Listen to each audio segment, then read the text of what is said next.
आज के सेशन में हम डिस्कस करेंगे एरर कंट्रोल और error control ARQ, which means that automatic repeat request protocol.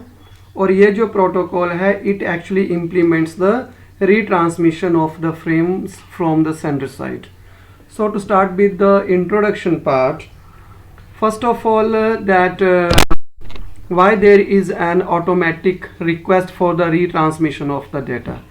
So जब भी कोई रिसीवर है वो किसी भी पैकेट या किसी भी फ्रेम में कोई एरर देखता है तो वो एरर देखने पे वो ट्रांसमीटर जो सेंडर है उसको कैसे वो अपनी ये इंफॉर्मेशन पहुंचा सकता है कि you are required to resend the corresponding packet.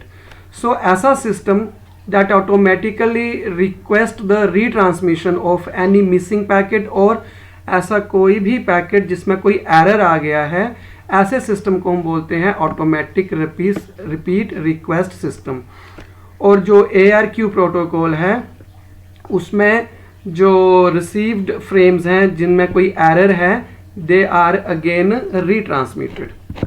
So definition क्या है कि this is error control protocol, जैसे हमने आपको बताया, that automatically initiates a call to the sender if there is any data packet which is lost or any data packet which has some erroneous data, so that the same packet can be retransmitted again. So basic idea क्या है कि जो stop and wait ARQ है इसका जो working principle है that is same as that of a simple stop and wait protocol. मतलब first the sender sends the packet, then waits for the acknowledgement, and once it gets the acknowledgement then only it transmits the next frame. So it provides the solutions to the all limitations of stop and wait protocol. जैसे हमने stop and wait protocol में देखा था कि there was a situation like deadlock, जिसमें sender कोई packet भेजता है और मान लो कि the packet is lost during the transmission, तो sender can not send the acknowledgement and the sender keeps on waiting for the acknowledgement and that wait is for infinite period of time. So this is one packet received but acknowledgement is lost. It keeps on waiting for the acknowledgement and it cannot transmit the next frame. The other case can be like this: sender sends a frame, got lost during the transmission, sender के बाद receiver वो wait करता रहेगा packet के receive होने की for infinite amount of time. So this is like a deadlock solution. तो ऐसी प्रॉब्लम्स को सॉल्व करने के लिए हम टाइम आउट टाइमर लगाते हैं, जिसमें जैसे ही सेंडर जो है वो कोई भी पैकेट भेजता है तो एक टाइमर शुरू हो जाता है एंड जो सेंडर है it keeps on waiting for the acknowledgement for that time period. अगर टाइम पीरियड जो है वो एक्सपायर हो जाता है तो जो सेंडर है वो नेक्स्ट फ्रेम भेजने की बजाय वही फ्रेम भेजता है जिसकी उसको एक्नॉलेजमेंट अभी रिसीव नहीं हुई है. दूसरा, we need to have the sequence number for data packets and as well as for the acknowledgements from the receiver side, they are also numbered. 3 type की हमारे पास ARQ टेक्निक्स हैं: stop and wait, go back and selective repeat. ये जो तीनों हैं they are actually the part of the sliding window protocol. अगर हम कहें तो the exception is that here the window size is exactly 1 in stop and wait, but in go back and in selective repeat जो window size है that can be more than 1. So these are actually the sliding window protocol. So sliding window protocols जो हम next session में discuss करेंगे. उसके बाद जो mainly आज हमारा सेशन का डिस्कशन का टॉपिक है वो है स्टॉप एंड वेट ARQ. इसका बेसिक आइडिया क्या है कि we have 2 types of acknowledgement, इधर पॉजिटिव एक्नॉलेजमेंट और नेगेटिव एक्नॉलेजमेंट. जो पॉजिटिव एक्नॉलेजमेंट है वो सेंडर को तभी मिलती है अगर रिसीवर ने कोई डेटा फ्रेम या पैकेट को correctly without any error receive किया हुआ है, और अगर कोई फ्रेम में एरर है तब जो सेंडर को है वो रिसीवर है नेगेटिव एक्नॉलेजमेंट भेजता है. कब? अगर उसमें कोई एरर है तब नेगेटिव एक्नॉलेजमेंट भेजता है रिसीवर, और अगर एरर कोई नहीं है डाटा फ्रेम में, तब वो पॉजिटिव एक्नॉलेजमेंट भेजता है सेंडर को। और जो एक्नॉलेजमेंट है, चाहे वो पॉजिटिव है चाहे वो नेगेटिव है, that is protected by an error detecting and correcting code, that also we will discuss in the next session. होता क्या है कि अब जब एक्नॉलेजमेंट है, चाहे वो पॉजिटिव एक्नॉलेजमेंट है चाहे वो नेगेटिव एक्नॉलेजमेंट है, अगर वो स्पेसिफाइड अमाउंट ऑफ टाइम पे नहीं रिसीव हुई, तब जो सेंडर या ट्रांसमीटर है it adopts A time out strategy. तो वो उसको यूज करके ये एज्यूम कर लेता है कि जो फ्रेम है that is not correctly received. जैसे ये सेंडर है, ये रिसीवर है, सेंडर ने कोई फ्रेम भेजी, इसने इसको एक्नॉलेजमेंट भेजी, it got lost during the transmission. तो मान लो ये उसका टाइमर था, तो यहाँ तक वो उसकी वेट करेगा, जब तक वो एक्नॉलेजमेंट नहीं मिली तो ये एज्यूम करेगा ये कि पैकेट के साथ या डेटा फ्रेम के साथ कोई प्रॉब्लम हो गई है। तब वो सेम पैकेट, जैसे मान लो कि ये 1 पैकेट था, तो वो सेंडर जो है वो 1 नंबर पैकेट को दोबारा भेजेगा। तो इससे डेडलॉक की जो प्रॉब्लम थी वो सॉल्व हो जाती है। ठीक है। और हम ये भी एज्यूम करते हैं कि जो फ्रेम ट्रांसमिट की है सेंडर ने या जो एक्नॉलेजमेंट भेजी है रिसीवर ने, they are in order. In order, जिस ऑर्डर में वो भेजी गई हैं उसी ऑर्डर में फ्रेम है चाहे एक्नॉलेजमेंट है वो रिसीव होगी। और जो स्टॉप एंड वेट ARQ है, हमने कहा कि that waits until it gets an acknowledgement, और उसी के बाद वो नेक्स्ट फ्रेम को ट्रांसमिट करता है। अगर नेगेटिव एक्नॉलेजमेंट मिलती है तो सेम फ्रेम जो पहले उसने भेजी थी उसी को ही रीट्रांसमिट करेगा, नई फ्रेम को ट्रांसमिट नहीं करेगा। ठीक है ना। और इस प्रोटोकॉल में जो ट्रांसमीटर है या जो रिसीवर है वो टर्न वाइज अपनी पैकेट्स भेजते हैं। जैसे टर्न वाइज पहले सेंडर भेजेगा कोई फ्रेम, फिर रिसीवर कोई एक्नॉलेजमेंट भेजेगा। तो ये actually they take their turns to send the frames and acknowledgements. So to avoid the confusion कि कौन सी फ्रेम जा रही है या किसकी एक्नॉलेजमेंट आ रही है, some sequence numbers are attached. So headers में या फ्रेम की या एक्नॉलेजमेंट की हम एक सीक्वेंस नंबर को अटैच कर देते हैं, so that we can easily identify the acknowledgement and the frame. Sequence number generally जो स्लाइडिंग विंडो प्रोटोकॉल है उसमें हम सीक्वेंस नंबर कैसे ऐड करते हैं, उसमें हम सीक्वेंस नंबर ऐड करते हैं कि हम देखते हैं कि एक जो हमारी फील्ड है, एक फील्ड है जो हम अटैच करते हैं डाटा फ्रेम के साथ जो सीक्वेंस नंबर को होल्ड करती है। अगर हमने ये डिसाइड किया है कि वो जो फील्ड है अगर वो m बिट लॉन्ग है तो उसका जो सीक्वेंस नंबर होगा वो होगा 0 से लेके 2m-1। कैसे, जैसे मान लो कि हमने अगर m की वैल्यू को रखा 3 तो सीक्वेंस नंबर क्या होगा 2^3-1, ये रेंज होगी। 8-1 इज 7। ठीक है। तो फ्रेम कैसे बनेगी 0, 1, ये इनका सीक्वेंस नंबर होगा स्लाइडिंग विंडो प्रोटोकॉल्स में 3, 4, 5, 6, 7, 0, 1, 2, फिर अगेन अपने आप को वो दोबारा रिपीट करेगा। फिर जब 7 आ जाएगा फिर दोबारा 0, 1, 2 से हमारी फ्रेमिंग शुरू हो जाएगी। क्योंकि ऑटोमेटिक जो हमारा स्टॉप एंड वेट ARQ है उसमें एट ए टाइम एक ही फ्रेम भेजी जाती है, तो उसमें जो सीक्वेंस नंबर है वो 1 बिट का ही होता है। So sequence number for stop and wait ARQ is always 1, इधर इट इज 0 और इट इज 1। सो एक्नॉलेजमेंट भी हम वही नंबर देते हैं। The acknowledgement numbers are always announce the sequence number of next frame expected. Okay, next frame expected का क्या मतलब हुआ कि मान लो कि सेंडर ने कोई फ्रेम 0 भेजी और रिसीवर ने वो रिसीव भी कर लिया और प्रोसेस भी कर लिया और उसने उसको एक्सेप्ट भी कर लिया, तो वो एक्नॉलेजमेंट कौन सी भेजेगा नेक्स्ट, AC, पॉजिटिव एक्नॉलेजमेंट है तो वो भेजेगा ACK1 नेक्स्ट फ्रेम एक्सपेक्टेड। और जब मान लो उसने नेक्स्ट फ्रेम भेजी तो नेक्स्ट फ्रेम भेजने पे जो सेंडर था उसने नेक्स्ट फ्रेम भेजी, फ्रेम नंबर कौन सी भेजी उसने 1, तो वो फिर रिसीवर जो है वो एक्नॉलेजमेंट कौन सी भेजेगा ACK0। So this is the way how the sequence number plays the vital role in identification of the frames and acknowledgement, like modulo and strategy is also used for the numbering in the stop and wait ARQ. So for identification, जैसे हमने कहा कि for identification we make use of frame sequence number.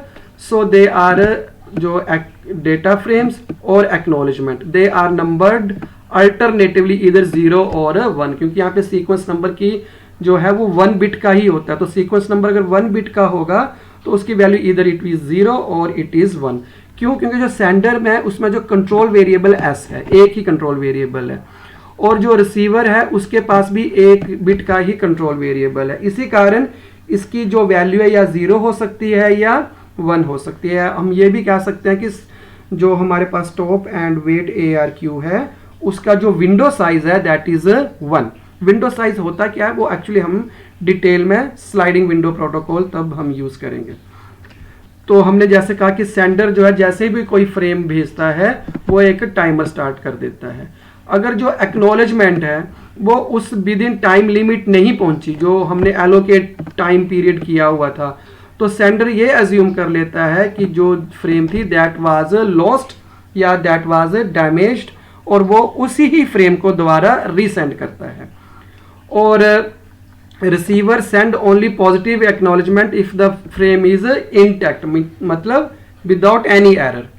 और जो negative acknowledgement अगर receiver ने भेजी है तो उसके साथ सीक्वेंस नंबर नहीं भेजा जाता. नेगेटिव एक्नॉलेजमेंट का by virtue of its name ये होता है कि आपने अभी जो प्रीवियसली फ्रेम भेजी है उसमें कोई एरर था, तो sender you please resend that frame.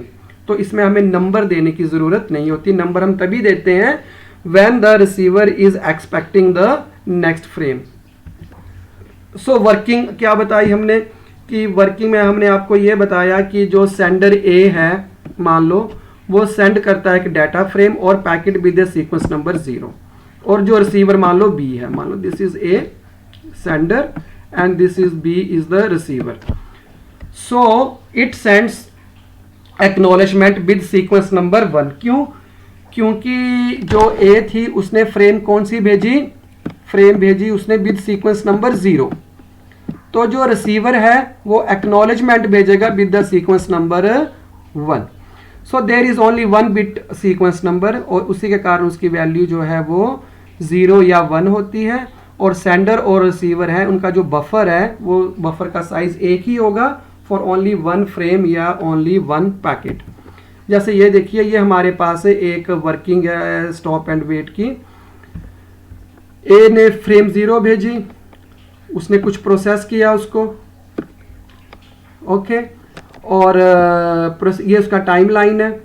फिर उसने उसकी एक्नॉलेजमेंट भेजी नेक्स्ट 1, फिर फ्रेम सेंडर ने 1 नंबर भेजी, फिर उसने सीक्वेंस नंबर 0 भेजा जो अगला उसको एक्सपेक्टेड है.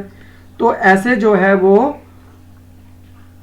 डेटा या एक्नॉलेजमेंट है वो सेंडर या रिसीवर साइड से भेजी जाएगी.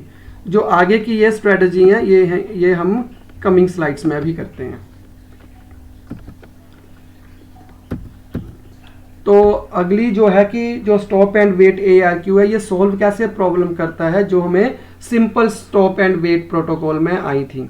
जैसे हमने कहा था कि डेडलॉक की प्रॉब्लम आई थी हमारे पास, there was an indefinite amount of waiting period for sender and receiver. So first problem जो इसने solve की that is of a lost data packet. इसमें क्या होता है कि time out helps to solve the problem of a lost data packet. वो problem कैसे solve हुई वो हम next slide में बताएंगे. After sending a data packet, the receiver sends, जो sender है that starts the time out period. और if the data packet gets acknowledged within that time period, तो सेंडर जो है that stops the time out और वो उस timer को बंद कर देता है. लेकिन अगर टाइमर गोज ऑफ एक्सपायर्स हो जाता है लेकिन हमें एक्नॉलेजमेंट भी नहीं मिली तो सेंडर जो है वो पुरानी ही फ्रेम को रीट्रांसमिट करेगा. और आफ्टर रीट्रांसमिशन द सेंडर जो है दैट अगेन रीसेट्स इट्स टाइमर.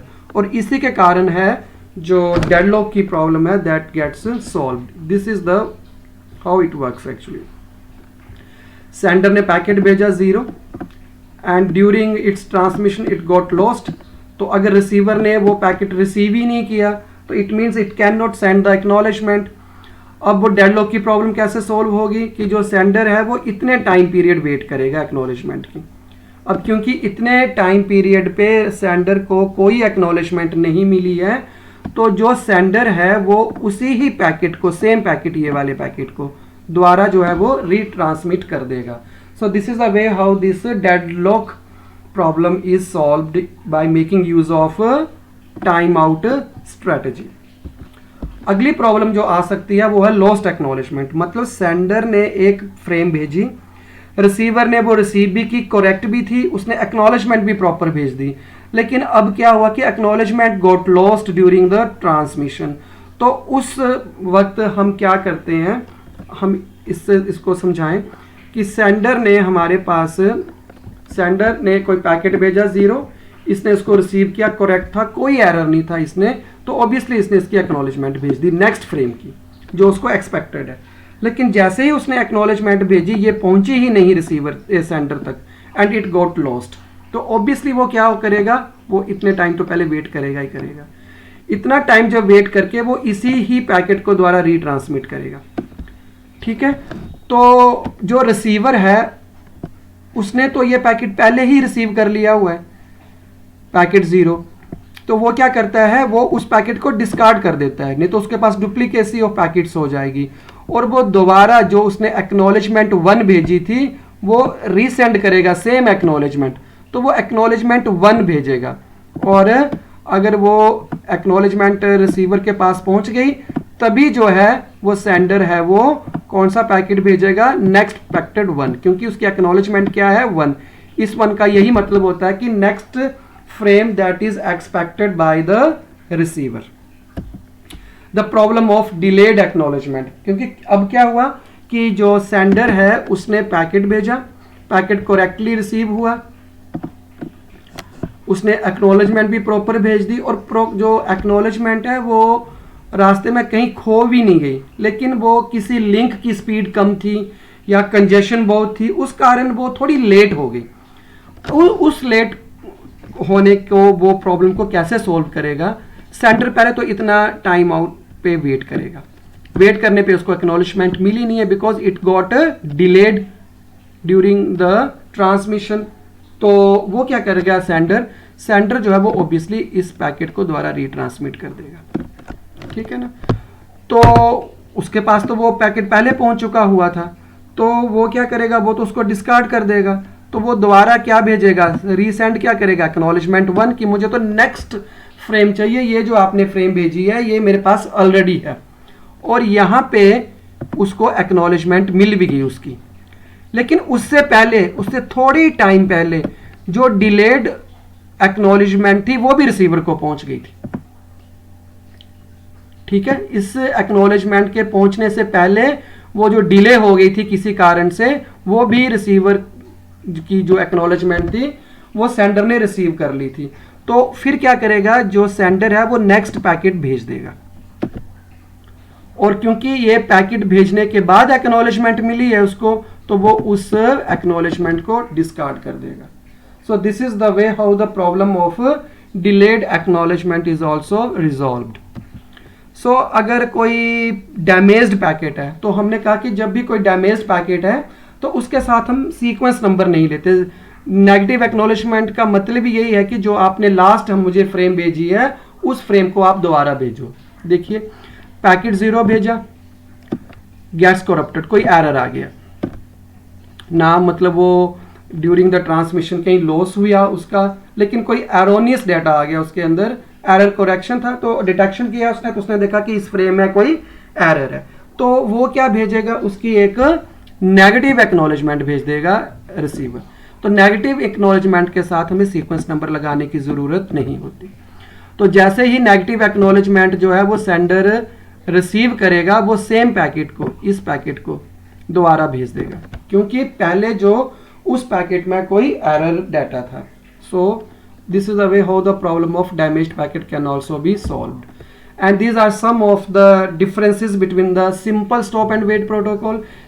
तो ये वाला पोर्शन वो है जिसमें हमने ना कोई सीक्वेंस नंबर यूज किया था, ना कोई विंडो साइज था हमारे पास, ना हमने कोई टाइम आउट स्ट्रेटजी यूज़ की थी, ना सीक्वेंस नंबर डाटा फ्रेम का था, ना सीक्वेंस नंबर कोई एक्नॉलेजमेंट का था। और ये स्टॉप एंड वेट ARQ है जिसमें हमने सीक्वेंस नंबर डाटा फ्रेम्स को भी दिया है, सीक्वेंस नंबर एक्नॉलेजमेंट्स को भी दिया है और टाइम आउट स्ट्रेटजी को भी यूज़ किया है। So this is the differentiation between simple stop and wait protocol and stop and wait ARQ. Thanks for watching.